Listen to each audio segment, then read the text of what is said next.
오늘 본문을 가지고 공의의 하나님이란 제목으로 말씀 증거하도록 하겠습니다. 우리가 오늘 본문의 말씀을 읽지 않고 만약 오늘 말씀을 우리가 읽지 않고 어제와 그제 우리가 함께 나눴던 1절에서 16절까지의 말씀으로만 이 나봇의 포도원의 스토리가 끝났다면 아마 그리스도인으로서 참으로 낙심하게 되는 상황이 되었을 것입니다. 왜냐하면 이 악인의 형통함 때문이죠.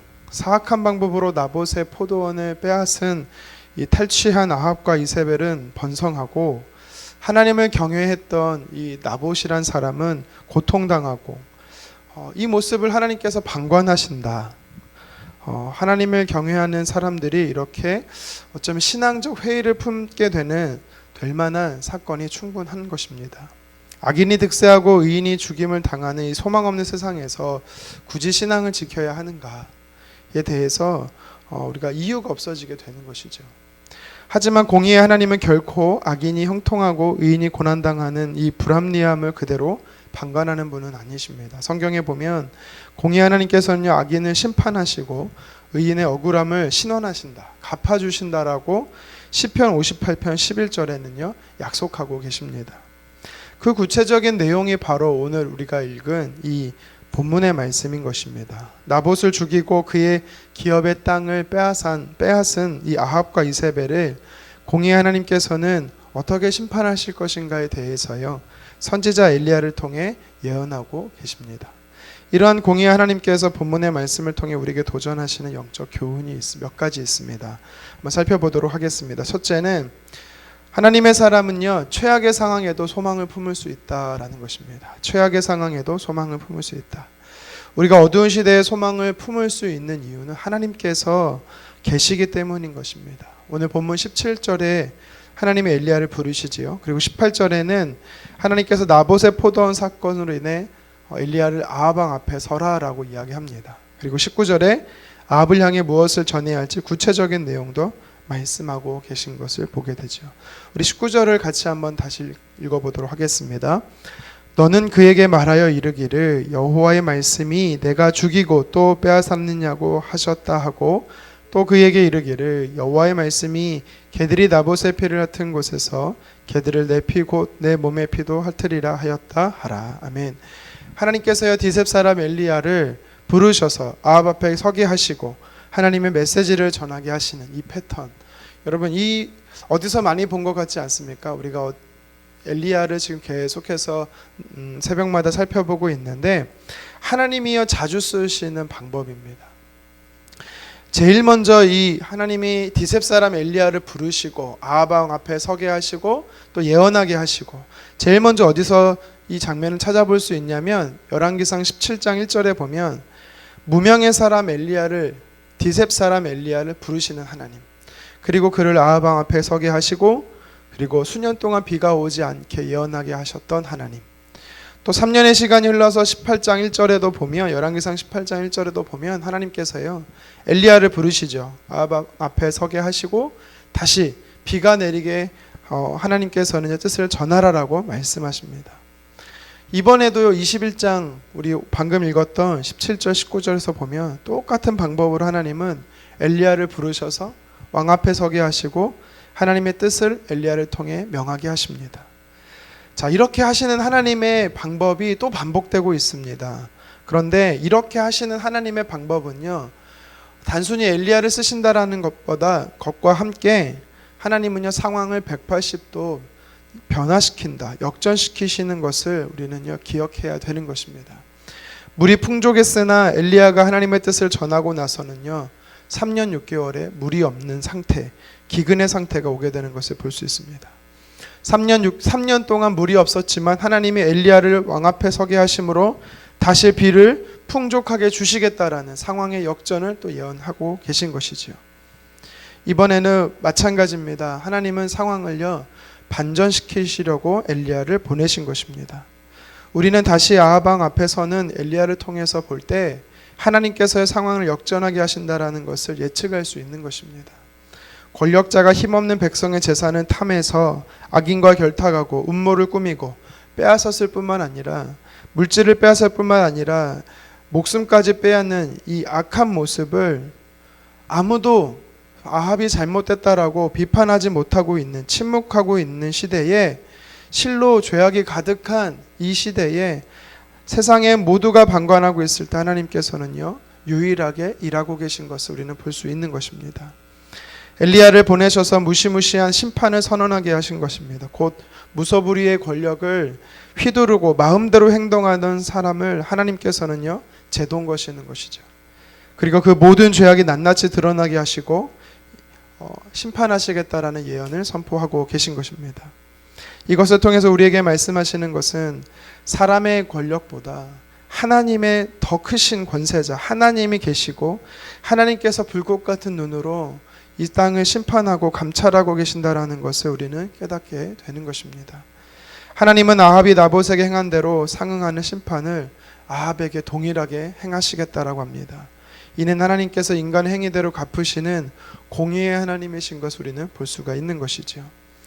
이 같은 사실은 또 성경에도 여러 찾아볼 수 있습니다. 사무엘하 12장에 보면은 하나님께서 다윗을 징계하시는데 다윗이 죄 없는 우리아를 죽이고 그의 아내 밧세바를 범합니다. 근데 이 죄를요 똑같이 다윗이 당하게 하죠. 그의 아들 압살롬이 반역을 하게 하고 일으킬 때 하나님께서는요 그것을 통해서 다윗을 징계하십니다. 쫓겨나게 하실 뿐만 아니라 자신의 후궁을 이 압살롬이 범하게 하는 치욕스러움을 당하게 되는 것입니다. 하나님은 우리 눈에 보이지 않기 때문에 아무것도 하지 않으시는 분으로 우리는 착각해서는 안 됩니다. 하나님은 불꽃 같은 눈으로 온 세상을 감찰하고 계시며 사람의 그 행한 대로 갚으시겠다라고 말씀하시는 공의로우신 분이십니다.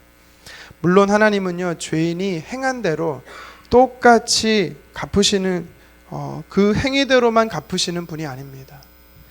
물론 또 하나님께서는요 그때 하나님 바로 심판하시는 하나님을 우리가 보는 것뿐만 아니라 하나님 때가 되었을 때에 합력해서 하나님께서는 심판하는 것을 우리는 기억해야 될 것입니다.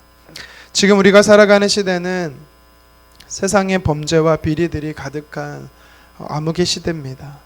사람들은 잘못된 것에 대해서 잘못되었다라고 말하지 못하는 시대이기도 합니다. 하지만 우리가 기억할 것은 하나님께서는요 그 어둠의 시대를 공의로 심판하신다라고 오늘 성경은 이야기하십니다. 우리는 이 사실을 믿어야 합니다. 이 시대가 어둡고 암울하다 할지라도 하나님께서는 우리에게 하나님의 사람은 용기와 소망을 잃지 말라라고 이야기합니다. 도전합니다. 왜요? 하나님이 반드시 상황을 역전시켜 주시기 때문입니다. 계속해서 아합의 이 죄악을 심판하시는 공의의 하나님을 통해서 우리가 오늘 말씀을 통해 도전받게 되는 영적 교훈은 하나님은 경외하는 자들을 존귀하게 하신다라는 겁니다. 하나님을 경외하는 자들을 존귀하게 하신다.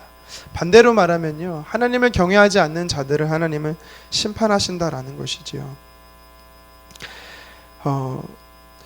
21절부터 24절에 보면 영원할 것 같았던 이 권세자들이 하나같이 하나님의 진노의 심판의 대상으로 전락하게 되는 것을 우리는 말씀을 통해 볼 수 있지요. 하나님께서 엘리야 선지자를 통해 아합 왕과 이세벨 그리고 그의 무리들, 그의 잔당들에 대해 심판을 구체적으로 예언하십니다. 그리고 예언하신 대로 이루어집니다. 아합의 권력과 쾌락 안일함을 쫓았던 이 다른 모든 자들은요 그들 역시도 하나님께서 심판하신다라고 멸하신다라고 말씀합니다. 아합에게 붙는 길이 살 길인 줄 알았던 무리들, 그들은 한마디로 말해 라인을 잘못한 겁니다. 썩은 동아줄을 붙잡은 것이죠. 하나님처럼 되려는 이 세상의 바벨론은요 그것이 어느 시대 어떤 무엇이라 할지라도 반드시 무너지게 되어 있는 것입니다. 하나님의 사람들이 우리들은 잠시 잠깐의 세상에서 유익을 위해 이 세상과 사람을 의지할 것이 아니라 히브리서에서 말하는 믿음의 선진들의 모습처럼 이 땅에서 누리는 쾌락보다 약속과 소망이 있는 믿음의 길을 걸어야 가야 하는 것입니다. 장차 환히 빛날 하나님 나라를 말로 다 할 수 없는 영광과 축복을 누리는 그 영적인 것을 우리는 선택해야 되는 것입니다. 교만하여 나를 세워주신 하나님을 경외하지 않고 하나님을 버리고 우상숭배의 영적으로 타락한 삶을 살게 되면 불보듯 뻔한 것이죠. 우리 24절 말씀처럼 되는 것입니다. 24절 함께 읽어보도록 하겠습니다. 아합에게 속한 자로서 성읍에서 죽은 자는 개들이 먹고 들에서 죽은 자는 공중의 새가 먹으리라고 하셨느니라 하니. 아멘. 하나님께서 이렇게 심판한다라는 것입니다. 하나님께서는요 가나안 정복을 앞둔 여호수아에게 찾아오셔서 제일 먼저 하신 말씀이 있습니다. 그것이 뭐냐면 두려워하지 말고 놀라지 말고 하나님만 의지하고 하나님만 신뢰하라는 것이었습니다. 다른 말로 말하면 평생에 하나님만 경외하면 된다라는 것이었습니다. 그러면 내 길이 평탄하게 될 것이고 내가 형통하게 될 것이다. 하나님께서는 그렇게 약속하셨죠. 평생에 이 말씀을 붙잡았던 이 여호수아는요 마지막 죽는 순간에도 동일한 고백을 하고 있습니다. 여호수아 24장 15절에 말하기를 너희가 섬길 자를 오늘 택하라. 오직 나와 내 집은 여호와만을 섬기겠노라. 아멘. 그렇게 여호수아는 이야기합니다. 끝까지 하나님을 경외하는 사람으로 있었더니 하나님을 그를 존귀하게 하셨던 것이지요. 시편 1편에서 복 있는 자가 누구냐라고 성경은 말합니다. 시냇가에 심기워진 나무처럼 견고하며 항상 푸르게 되는 은혜를 누리게 될 것이다 라고 말합니다. 그가 바로 하나님을 경외하는 자들입니다. 세상 권력, 명예나 사람이 아니라 먼저 하나님을 경외하는 저와 여러분이 되어서 하나님께서 형통하게 하시고 견고하게 하시는 삶을 살기를 주님의 이름으로 축원합니다.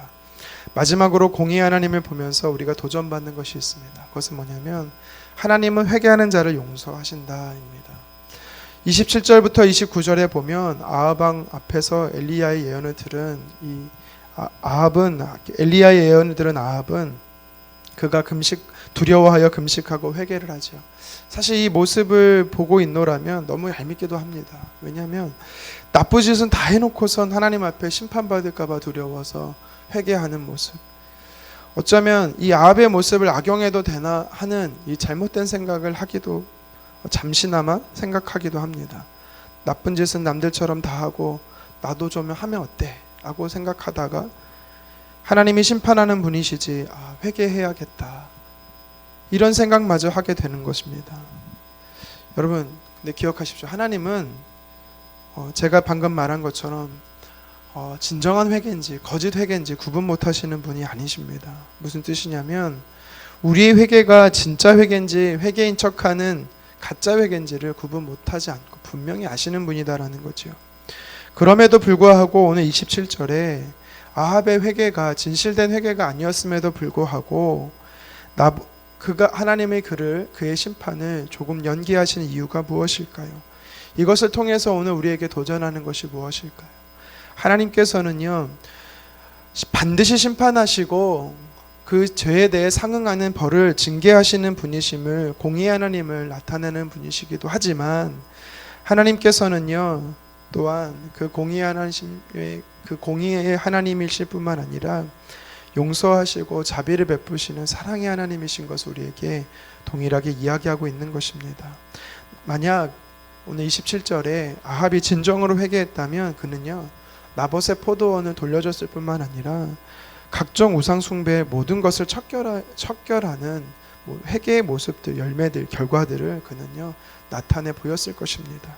하지만 그는 단순한 두려움 나머지 일시적인 회개를 하고 있을 뿐인 것이지요. 그럼에도 불구하고 하나님은 심판은요 하나님의 그 진노의 심판을 연기하고 계십니다.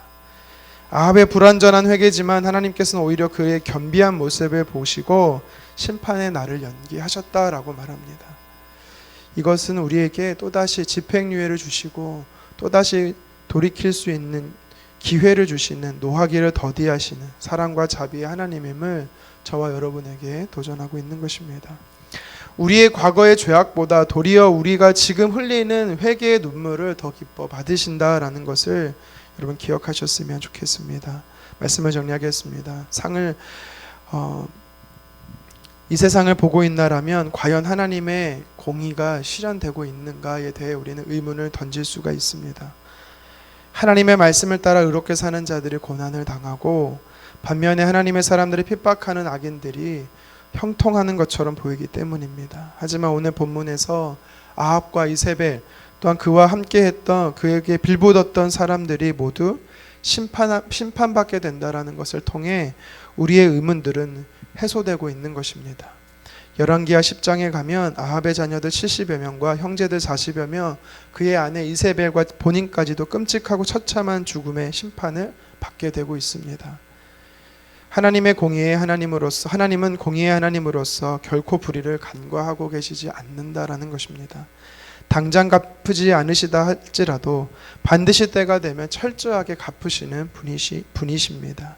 그러므로 저와 여러분들은 악인들의 모습으로 인해서 부러워하거나 실족하거나 또 원망하거나 불평하는 것이 아니라 오늘도 공의 하나님, 또 믿음으로 갚아주시는 하나님, 믿음으로 바라봤을 때 갚아주시는 하나님, 심판하시는 하나님, 또한 용서하시고 사랑을 베풀어 주시는 그 하나님을 신뢰함으로 오늘도 하나님 편에 서서 하나님을 경외하는 삶을 살아가시기를 주님의 이름으로 축원합니다.